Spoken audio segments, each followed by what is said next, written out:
Good morning students. इससे पहले की क्लास में अपने परक्यूजिट्स के अंदर बड़ा fully taxable in case of all employees वाला जो पॉइंट है वो स्टार्ट किया था, जिसके अंदर अपने फर्स्ट किया था इसके अंदर rent free accommodation. Rent free accommodation में आपकी दो प्रकार की अकोमोडेशन होती है, एक तो अनफर्निश्ड और एक फर्निश्ड। उसके प्रोविजंस वगैरह अपने डिस्कस कर लिए थे। यदि वो कंसेशनल रेट के ऊपर है तो उसका वैल्यूएशन अपने को कैसे करना है वो अपने देख लिया था। आज अपन इसका सी पॉइंट ले लिया ना। सी पॉइंट इसका है आपके परक्यूजिट्स के अंदर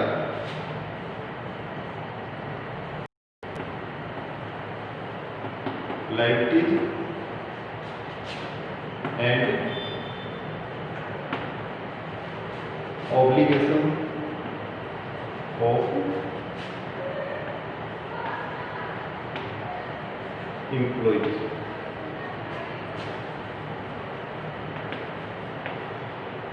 पेड बाय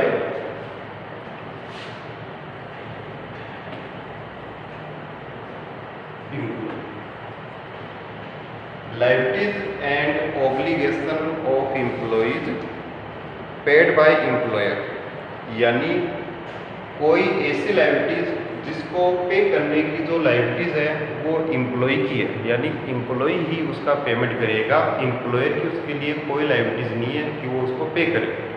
लेकिन यदि उस लाइबिलिटीज को या उस ऑब्लिगेशन को यदि एम्प्लॉयर पेड कर देता है तो उस कंडीशन के अंदर अपने को क्या करना है बेटा, कि जितने अमाउंट, ठीक है, इसके अंदर अमाउंट पेड और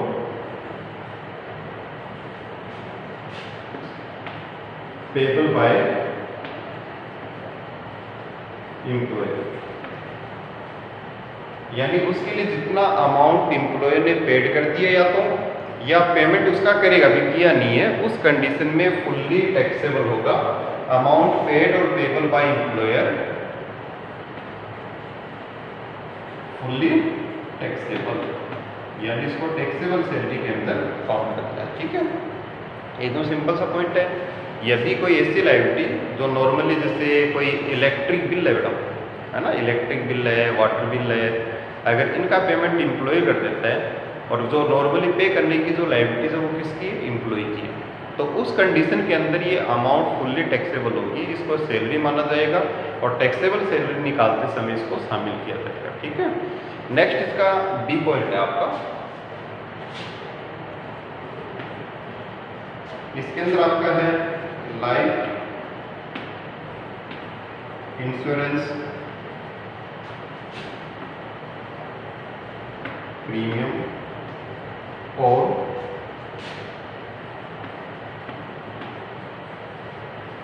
annuity plan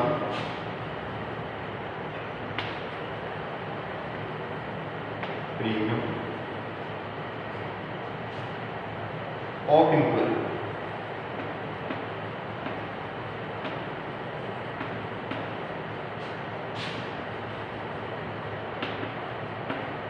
paid by employ. ठीक है, मतलब एम्प्लॉय ने बड़ा अपने लाइफ के ऊपर इंश्योरेंस पॉलिसी ले रखी है, LIC प्रीमियम उसका पेमेंट करना है, उसको ईयरली या हाफ ईयरली जो भी उसका पेमेंट उसको करना होता है। ऐसी एन्युटी प्लान, यानी इसको बोलते हैं बड़ा वार्षिकी प्लान, एक टाइम के बाद भी इंश्योरेंस कंपनी आपको एनुअल बेसिस के ऊपर पेमेंट करती है, यानी साल के अंदर एक फिक्स अमाउंट का पेमेंट करती है, लेकिन उसके लिए पहले अपने को कुछ इन्वेस्टमेंट कुछ टाइम के लिए करना पड़ता है, तो वो होती है आपकी एन्युटी प्लान प्रीमियम। यदि एन्युटी प्लान प्रीमियम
बेच दिया, मतलब ये मान लीजिए एम्प्लॉयर ने कोई भी अपने एसेट्स को अपने एम्प्लॉय को बेच देता है, यानी सेल कर देता है या ट्रांसफ़र कर देता है, उतनी अमाउंट पर नहीं करता जो नॉर्मली उसकी वैल्यू होती है। उस अमाउंट से या तो कम पर करता है, कंसेशनल रेट पर करता है, या उसको फ्री ऑफ कॉस्ट है वो ट्रांसफ़र कर देता है। तो उस कंडीशन के अंदर क्या करना है आपको, इसकी बेटा WDV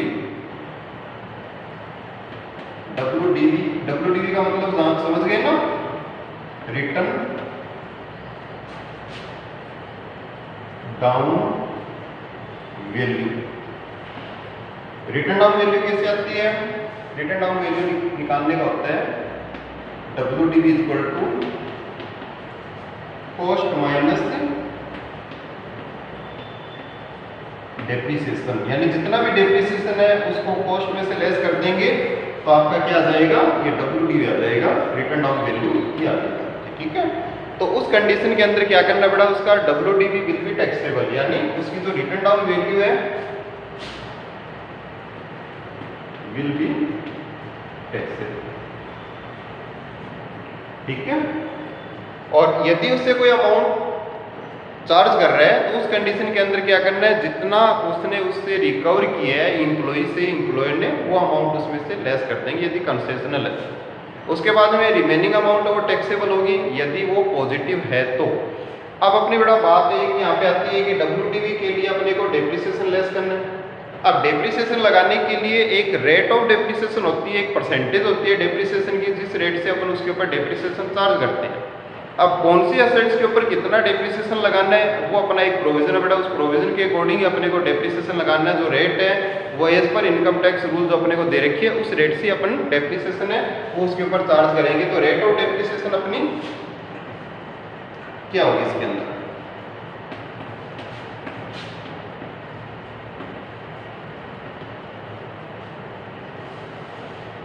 रेट ऑफ डेप्रिसिएशन के लिए फर्स्ट पॉइंट है इसका, यदि अपन बड़ा जो ट्रांसफर कर रहे हैं वो कंप्यूटर, लैपटॉप या इलेक्ट्रिकल इक्विपमेंट है, क्या है, कंप्यूटर या तो या लैपटॉप या इलेक्ट्रिकल इक्विपमेंट। ठीक है, या इसके अलावा भी है ना, जैसे अपने कंप्यूटर है, लैपटॉप है, इलेक्ट्रिकल इक्विपमेंट है ना।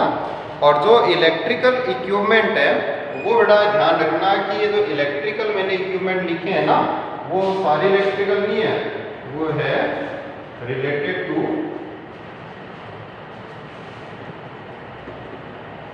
कंप्यूटर, यानी कंप्यूटर से रिलेटेड है ये। उस कंडीशन के अंदर जो अपनी रेट ऑफ डेप्रिसिएशन है वो अपने को 50% लेनी है इसके अंदर, 50% on WDV basis for each completed year। ठीक है ना, ये प्रोविजन, यानी जो रेट ऑफ डेप्रिसिएशन है WDV निकालने के लिए अपन जब रेट ऑफ डेप्रिसिएशन लगाएंगे तो कंप्यूटर, लैपटॉप, इलेक्ट्रिक इक्विपमेंट यदि वो किससे रिलेटेड है, कंप्यूटर से रिलेटेड है, तो रेट ऑफ डेप्रिसिएशन अपनी कितनी हो जाएगी इसके अंदर, 50% लेनी है इसके अंदर, और 50% basis for each completed year. ठीक है, अब इसका मतलब क्या है बेटा, ये आपने पढ़ा ना, यहाँ पे 50% ऑन WDV पर अपन ले लेंगे, basis for each completed year का मतलब इसके अंदर ये है कि इसके अंदर मंथ्स आर नॉट कंसिडर्ड, यानी इसके अंदर जो महीने है ना वो नहीं लेने, समझ गए। ये अपने को ध्यान रखना है कि इसके ऊपर जो डेप्रिसिएशन लगाएंगे वो WDV बेसिस के ऊपर लगाएंगे।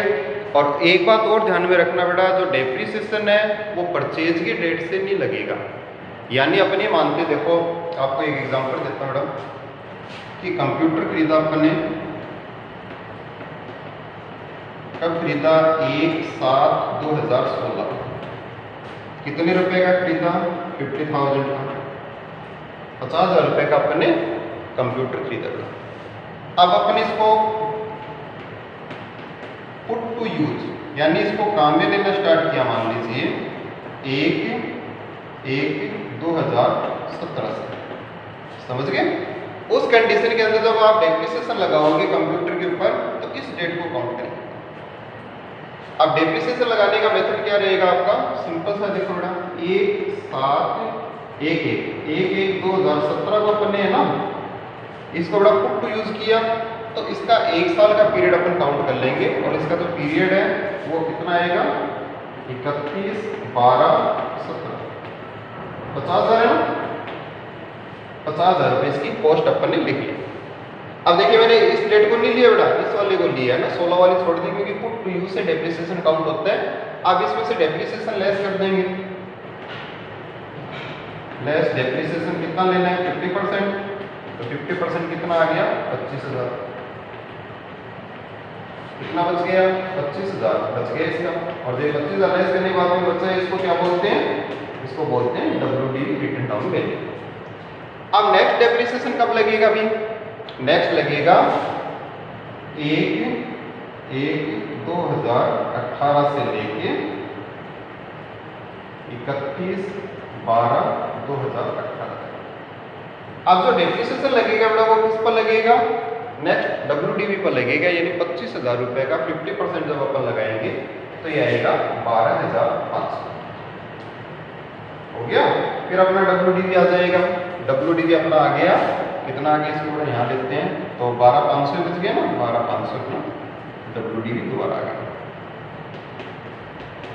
अब इसमें से वापस नेक्स्ट अपन कम करेंगे डेप्रिसिएशन, कब से लेके कब तक का है? 1/1/19 से लेके 31/12/19, यानी अपन इस ईयर के अंदर आ गया बेटा अपना जो प्रीवियस ईयर है। डेप्रिसिएशन फिर लगाएंगे बेटा तो ये आएगा 6,250, लेस किया 6,250 से बच गया, ये WDV आ गई ना। अब और नहीं लगेगा, अपना पीरियड तो देखो बेटा 1 अप्रैल से स्टार्ट होता है, 1 अप्रैल से लेके 31 मार्च तक। अब दिसंबर तक का लगाया, जनवरी फरवरी मार्च, 3 ही महीने पूरे कंप्लीट ईयर नहीं है, इसलिए इसके अंदर कंप्लीटेड ईयर जितने उनका डेप्रिसिएशन लेना है। अगर कोई फ्रैक्शन में आ रहा है तो उसको अपने को छोड़ देना चाहिए, कितने भी महीने हो, पूरे 12 महीने तो लगाइए, यदि 12 महीने नहीं है तो अपन डेप्रिसिएशन नहीं लगाएंगे। तो ये बड़ा पहला पॉइंट है। यदि इसके अंदर रेट ऑफ डेप्रिसिएशन है, कंप्यूटर है, लैपटॉप है या इलेक्ट्रिकल इक्विपमेंट है रिलेटेड टू कंप्यूटर, है ना, तो उस कंडीशन के अंदर जो डेप्रिसिएशन है वो अपने को कितना चार्ज करना है? इसके ऊपर डेप्रिसिएशन चार्ज करना है अपने को 50% ऑन WDV बेसिस के ऊपर लेना है और फॉर ईच कंप्लीटेड ईयर के लिए लेना है। और उसके अलावा सेकंड पॉइंट आएगा इसके अंदर, in case of motor car,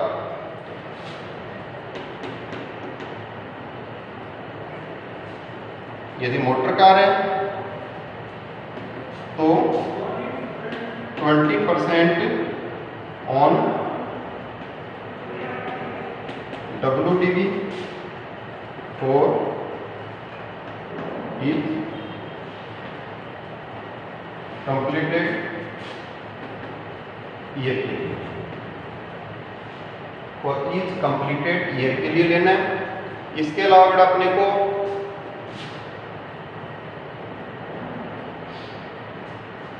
ठीक है ईच कंप्लीटेड ईयर के लिए डेप्रिसिएशन लेना है। और उसके अलावा नेक्स्ट थर्ड, मोटर कार हो गई, कंप्यूटर से रिलेटेड हो गए बेटा। अब थर्ड पॉइंट अपन लेते हैं इसके अंदर, इसके अलावा भी यदि कोई अदर इसके अंदर मूवेबल एसेट्स है, ठीक है,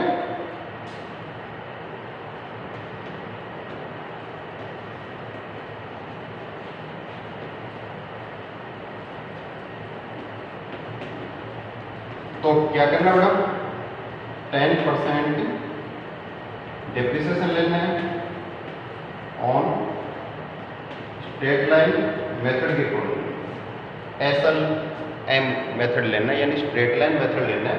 डेप्रिसिएशन चार्ज करना है ऑन SLM बेसिस फॉर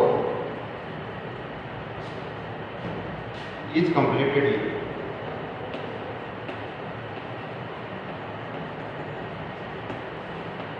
ठीक है, स्ट्रेट लाइन मेथड का मतलब समझ गए ना कि हमेशा जो डेप्रिसिएशन है वो उसकी कॉस्ट प्राइस के ऊपर लगेगा, न कि उसकी WDV पर। जैसे अपन ने बड़ा एक 10,000 रुपये के एसेट से मान लीजिए मूवेबल, उसके ऊपर 10% डेप्रिसिएशन लगाना है, तो पहले साल 1,000 आएगा ना, इसका 10% ले लिया बड़ा इसकी कॉस्ट का। सेकेंड ईयर ये डेप्रिसिएशन हो गया, सेकेंड ईयर जो डेप्रिसिएशन आएगा फिर 9,000 तो मत ले लेना, इसी पर लगेगा 1,000 आएगा नेक्स्ट। क्यों? क्योंकि इसमें बोल रहा है स्ट्रेट लाइन मेथड, इसको हिंदी में बोलते हैं बेटा सीधी रेखा विधि। सीधी रेखा विधि अगर दे रखी है, स्ट्रेट लाइन मेथड दे रखा है, तो जो डेप्रिसिएशन है वो हमेशा कॉस्ट प्राइस के ऊपर लागू होगा। और ये भी बड़ा फॉर ईच कंप्लीटेड ईयर के लिए, ईयर यदि कंप्लीटेड है तो उस कंडीशन में आपको उसके ऊपर चार्ज करना है, अदरवाइज उसके ऊपर कोई भी डेप्रिसिएशन चार्ज नहीं करना है फ्रैक्शन के लिए। ठीक है, तो ये पॉइंट है बेटा एफ पॉइंट, यानी सेल और ट्रांसफर ऑफ मूवेबल असेट्स। यदि एम्प्लॉयर अपने एम्प्लॉय को कोई भी मूवेबल असेट्स या तो फ्री ऑफ कॉस्ट ट्रांसफर करता है या कंसेशन रेट पर ट्रांसफर करता है, तो उस कंडीशन में उसकी WDV है वो आपको टैक्सेबल करनी है। WDV कैसे निकलेगा? उसकी कॉस्ट में से डेप्रिसिएशन लेस करना है। यदि कोई अमाउंट अगर एम्प्लॉयर एम्प्लॉय से चार्ज करता है तो उसकी WDV जो आएगी उसमें से लेस कर देना, अमाउंट रिकवर्ड वो लेस हो जाएगा। और यदि वो पॉजिटिव है रिमेनिंग अमाउंट, तब तो वो टैक्सेबल है, अदरवाइज बेटा वो एग्जेम्प्टेड होगा अगर माइनस में आता है तो। रेट ऑफ डेप्रिसिएशन आपको मैंने तीनों लिखा दी बेटा। यदि इसके अंदर कंप्यूटर लैपटॉप वगैरह है तो 50% WDV पर लेना है, यदि मोटर कार है तो 20% WDV पर लेना है, यदि अदर मूवेबल असेट्स है तो 10% लेना है स्ट्रेट लाइन बेसिस के ऊपर। यानी हमेशा जो डेप्रिसिएशन है वो कॉस्ट प्राइस के ऊपर ही आपको चार्ज करना है, उसी के अकॉर्डिंग डेप्रिसिएशन बड़ा इसके ऊपर लगाना है। ठीक है, तो ये बड़ा अपना एफ पॉइंट तक के कंप्लीट है। इसके अंदर नेक्स्ट इसका नेक्स्ट क्लास के अंदर बड़ा पॉइंट है वो डिस्कस करेंगे। ठीक है।